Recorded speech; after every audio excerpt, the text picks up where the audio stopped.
What's up, y'all? It is your girl, the female Pope 843, signing on. And today, for our oracle reading, week 3, January 2022, week 3 oracle reading, it comes from a message from Mexico. And I'm going to get into more of this um, as we, kind of explore this whole idea. The imagery on the cards are so beautiful. I actually use the Oracle deck um, by Elena Fairchild, the Earth Warriors Oracle Guidebook. That's what it's called. And I like the oracle readings or the oracle messages because they actually provide insight to things that's going on relatively close to, it just clarifies everything when you're able to kind of understand that there's nothing new under the sun. And you could use history to try to interpret things going on in your life. If you need clarity to a situation that's kind of happening, sometimes just reading about history will give you a sign like, oh, wow, I didn't think about it that way. Maybe I should apply that to this. So I love, love, love the Earth Warriors Oracle Guidebook by Elena Fairchild. The imagery and the images are super, super, super beautiful. And this week, this is the second time this card has come to me. And I felt like, intuitively, I felt like I needed to dig a little deeper. And when I say dig a little deeper, I needed to find out exactly what Teotihuacan was, what it was. And what I found out was it's a city in Mexico, now relatively new, but the Aztecs actually founded it and named it the place where the gods were created. It was abandoned for centuries. It's like, I think it started like in 300 BC, if I'm not mistaken. It started being built by the people of that time then. And it was fully developed like 100 years later. And then it was abandoned and the Aztecs found it or whatever. What's so significant about this particular part of the world is the fact that pyramids were there, various palaces, temples, where nobles and priests would reside. So I thought that was kind of cool to find that out. The main buildings are connected to like the sun and the moon. So it has all these kind of astrology connections, but the main buildings that are connected are called the Avenue of the Dead. So it's kind of like a duplicity is happening here. Like you have the founded name as the place where the gods were created to now the Avenue of the Dead. And I guess it's called that because it was abandoned when the Aztecs found it. And, old people say anything and make up anything. So I'm thinking that's how the history came into place. I don't know. Glyph-based written language was basically the language. And like I said, it was founded as early as 400 BC. Polytheistic society means that the people actually worship more than one god. So they actually kind of worship deities. And the primary deity was the great goddess of Teotihuacan. It is believed that the Toltecs initially built the city. And I think this is interesting because the Toltec is who I think Louise, the author of the Four Agreements, his based teachings are from that particular culture. Certain oracle cards kept coming up, and I felt like I said I had to learn the history of these deities so I'll be able to tell you exactly what it could possibly mean for you. So this particular goddess, she guards the waters of life, and she's here to basically kind of tell us that, like, just kind of researching and just kind of applying everything to my everyday life. I feel like she is the ancient guardian mother, and she is protecting us and our blessings. I do believe in ancestors, and I do believe like we are guided and protected by angels. Why would angels exist if they weren't there? I think their job is to protect. That's what I think. Angels, that's their job. You're supposed to protect the humans that kind of, you're supposed to protect the humans. That's my idea of it. That's my story. I'm sticking to it. Um, but the appearance of this card um, augurs a time of purification and cleansing, leading to enhanced fertility. So fertility keeps coming up. Last week it came up as well. That lets me know that something amazing in your life, in my life, is being birthed. I have been working on different projects and I'm excited about all of them. I actually love what I do. And this is one of the things that I love doing. I love taking the time out to reflect. I love taking the time out to kind of self explore. I love taking the time out to read, learn. And when you read and you learn and you kind of put it all together for your life, you work smart and not, you begin to work smart and not hard. And you know, I operate out of energy currency. And what that means is what I put out as far as love, light, information, entertainment, anything that I put out, I know that I'm going to get back because that's a universal law. Um, but anybody who is actually on this channel, I feel like you are a creator of new consciousness. You're a generator of positive energy. And because of that, you're going to have amazing constructive outcomes. It's like, I feel like the consciousness, I've been saying this before I even tapped into any of this kind of like spiritual growth. When it came to the whole situation of COVID, it just seems like the consciousness of the people have been raised. And what that means is people are searching for truth. And truth is searching for people that want it. So eventually you're going to collide. And if you are tapping into information, spiritual information, that means that you are on the right path. It's not weird. It is not gory. Get rid of the limited beliefs that you have around information and knowledge. And intuitively, you will be guided to exactly how you're supposed to operate, as a human being, a spiritual person having a human experience. We're supposed to master that. And I believe that we get different resources to do that. I believe that right now you need to cut cords to negative or unhelpful influences in your life. It could be habits, it could be people, it could be forms of entertainment and media that threaten to kind of distort your idea of how the way you view the world. Sometimes you're being influenced by people that shouldn't be influencing. I mean, that's just the truth. And sometimes you could begin to copy or mimic or become just like. And when you're doing that, you are cutting off who you are to be like somebody else.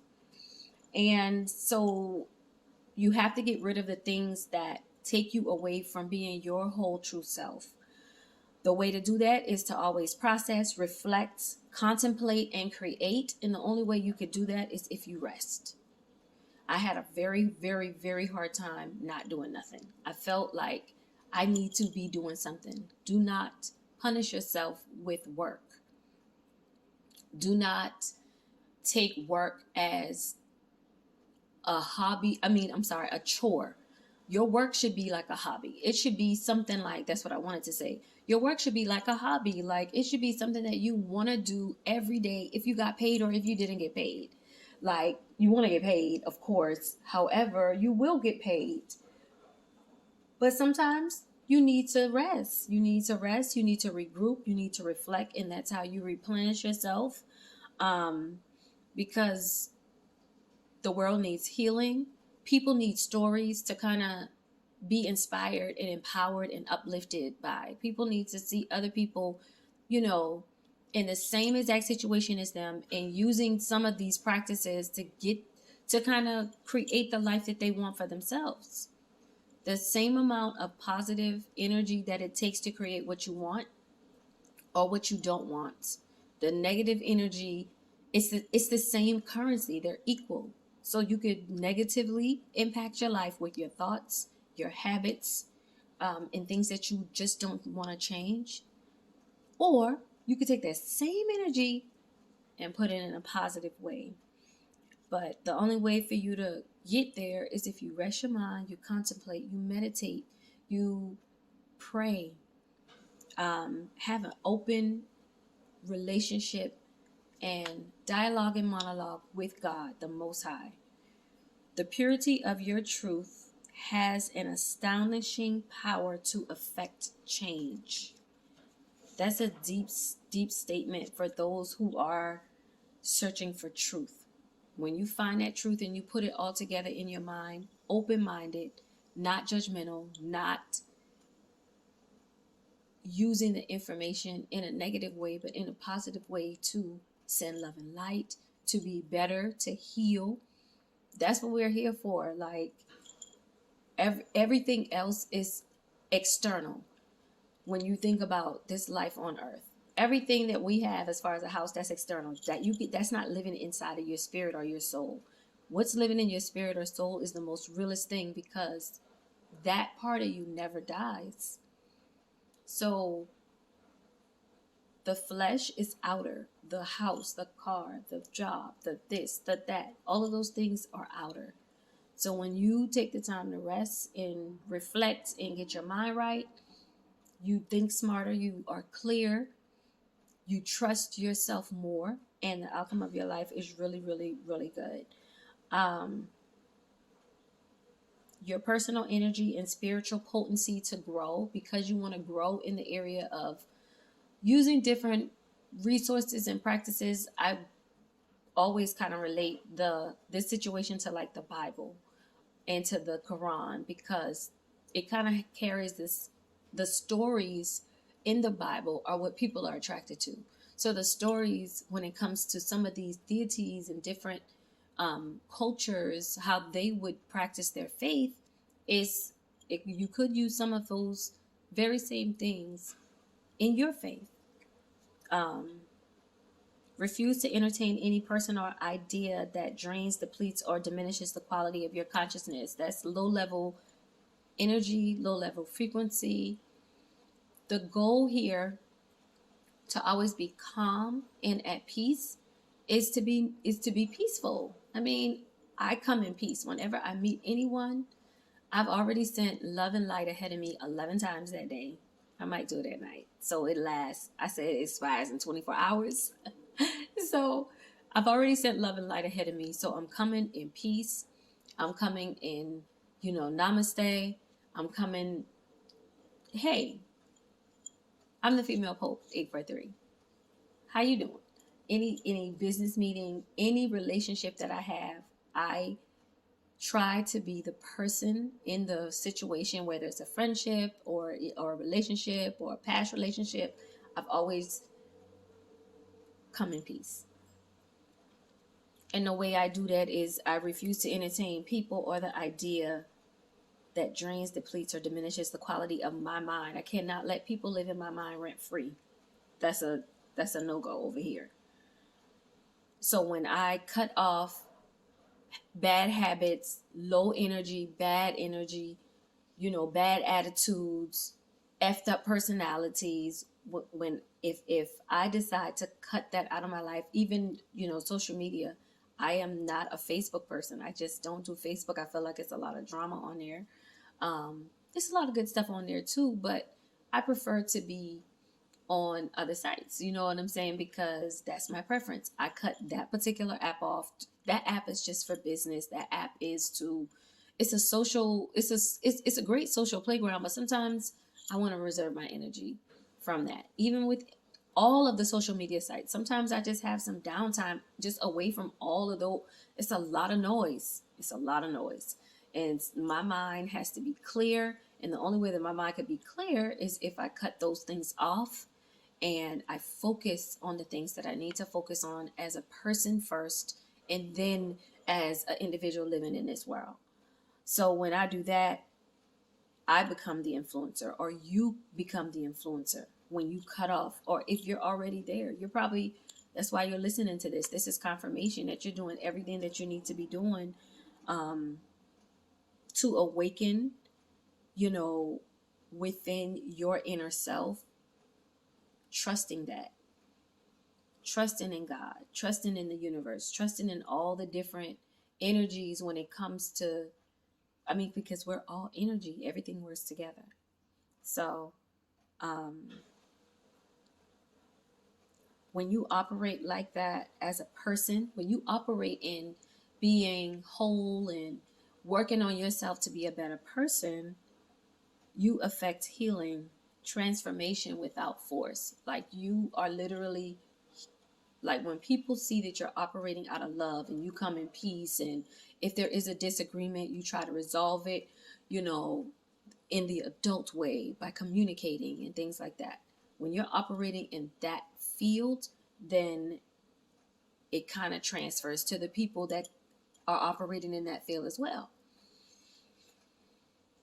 And even if they aren't, they remember, you always remember the people that are kind to you, that loved you, that took care of you, that was there for you, that was like, you remember those people in your life. This is the way of yin power. So, all reality begins with consciousness. And once you realize that you are in control of your mind, because you are the person that create the thoughts. If you can create the thoughts and you can visualize it, it can happen. That's literally how the universe works. If you can create the thoughts in your mind, you can actually see it in your mind. It's only a matter of time before it actually meets up with reality. I hope that this reading resonates with you. Subscribe, like, comment, and share. Female Pope 843, signing off.